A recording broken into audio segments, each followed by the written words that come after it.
कि मैं आपका हमसफर हूं, आपका साथी हूं। आज मैं आपसे वोट मांग रहा हूं, आप मुझे हल्के में ना आगे आने वाले समय के अंदर मैं आपके काम आने वाला बंदा हूं। इसलिए मुझे और मेरी पार्टी को आपको वोट चाहिए।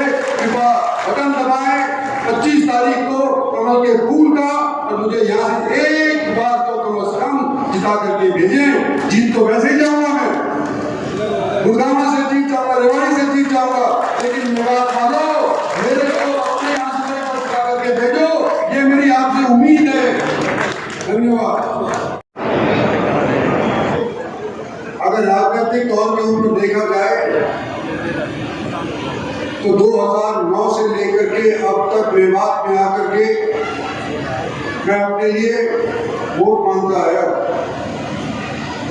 और 2009 के अंदर जब मैं पहली बार जीता था परिषद आयोग के फैसले के बाद, तो मुझे केवल 80,000 की जीत दर्ज हुई थी। 2014 में मैं फिर वोट मांगे थे, और 2014 के अंदर मैं 2.5 लाख से वोट जीत करके, और गुड़गांव की जनता ने मुझे पार्लियामेंट भेजा था। तीसरी बार जब मैं 19 के अंदर इलेक्शन लड़ा, तो उस टाइम मेरे को 4.25 लाख लोगों ने जिता, 4.25 लाख वोटों से लोगों ने जिता करके भेजा। ये तो मेरा राजनीतिक सिलसिला भारतीय जनता पार्टी के साथ जुड़ने के बाद और मेवात के अंदर वोट मांगने का है, लेकिन मेवात से मेरा नाता बहुत पुराना है। याद दिलाना चाहता हूँ, अगर आप लोग इतिहास के पन्ने को पलटेंगे तो याद करो, जब पहली बार हिंदुस्तान के अंदर आजादी की लड़ाई की जंग छिड़ी थी, तो मेरे दादा मेवात वाले अकेले ही नहीं, भारतवर्ष के अंदर अनेक जगहों के ऊपर अंग्रेजों के खिलाफ युद्ध जो छेड़ा गया था, राव तुलाराम के नीचे मेवातियों के साथ बहादुर शाह जफर को दिल्ली के तख्त के ऊपर बिठाया था। तो हमारा वास्ता 1 साल का नहीं, 10 साल का नहीं, सैकड़ों साल का है। और मैं आज आपको जब बोल रहा हूं, हालांकि मैं मेवाती नहीं हूं, लेकिन मेरा दिल गवाही देता है कि कोई शख्स मेरे पास आया हो, रेवाड़ी का हो, कोई शख्स मेरे पास आया हो, गुड़गांव का हो, कोई शख्स मेरे पास आया हो, मेवात का हो, मैंने इनके अंदर बिल्कुल भी फर्क नहीं आता। अगर उसकी बात जायज थी तो उसके लिए मैंने अपनी आवाज बुलंद करी है। निजी तौर के ऊपर मेरा नफा हो या नुकसान हो, इस चीज की परवाह करे बिना मैंने चाहे इस बात को कहने की हिम्मत रखी है। और आज आपके बीच में खड़ा होकर के मैं यूं कहना चाहता हूं कि जो 10 साल के अंदर भारतीय जनता पार्टी ने इस क्षेत्र के अंदर काम किए थे, एक मौका और नरेंद्र मोदी की सरकार को दो।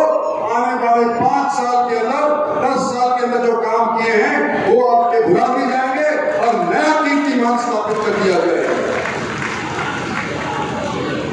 लेकिन फिर भी कोई अपनी आंख मूंद ले, उसका तो किसी के पास कोई इलाज नहीं, लेकिन जो आंख खोल करके देख सकता है, उसको मैं भारत सरकार की तरफ से जो यहाँ योजनाएं रची गई हैं उनका मैं जिक्र जरूर करना चाहता हूँ। सबसे पहले दिल्ली मुंबई एक्सप्रेसवे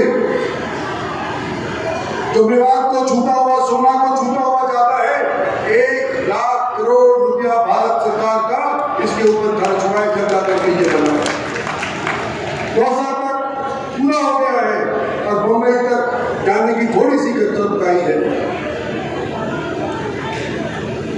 हम और आप कुर्ली, मानेसर, पलवल के हाईवे को इस्तेमाल करते हैं। किस सरकार की देन है? भारतीय जनता पार्टी की सरकार की देन है कि जो रोजमर्रा हम इसका इस्तेमाल करते हैं, चंडीगढ़ को जाने को या आगरा को जाने को, ये भारत सरकार की और हरियाणा सरकार की देन है। लेकिन ये हिदायत आप लोगों को नहीं मालूम कि इसके साथ साथ भी भारत सरकार की एक योजना इस तौर पे है कि ऑर्बिटल रेल कॉरिडोर, जिसके ऊपर खर्च लगेगा 5,600 पर हम घुमाएंगे और पैसेंजर ट्रेन यहाँ पर चलाएंगे। पैसेंजर ट्रेन की मांग मेवात में सदियों पुरानी है।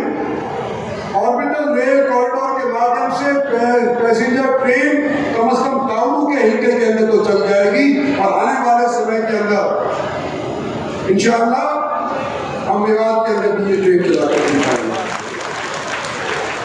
पिछले बजट के अंदर नरेंद्र भाई की मोदी की सरकार के बजट के अंदर एक प्रावधान करना बकाया था कि मेवात के अंदर रेल चलाने के लिए एक हेड खोला जाए। और मैं क्योंकि उनकी नरेंद्र मोदी की कैबिनेट का सदस्य हूँ, पार्लियामेंट के अंदर मैं एमपी हूँ, मुझे मालूम है कि वो बजट खोल दिया गया है। और अब जब माली हालत रेलवे की सुधर गई है तो आने वाले 5 साल के अंदर हम मेवात के अंदर मुंह के अंदर फिरोजपुर जिला और पुराना तक रेलगाड़ी बुलाएंगे और इसको मुकम्मल करेंगे। मेरे पास दायित्व भारत सरकार के अंदर नीति आयोग का प्लानिंग का है।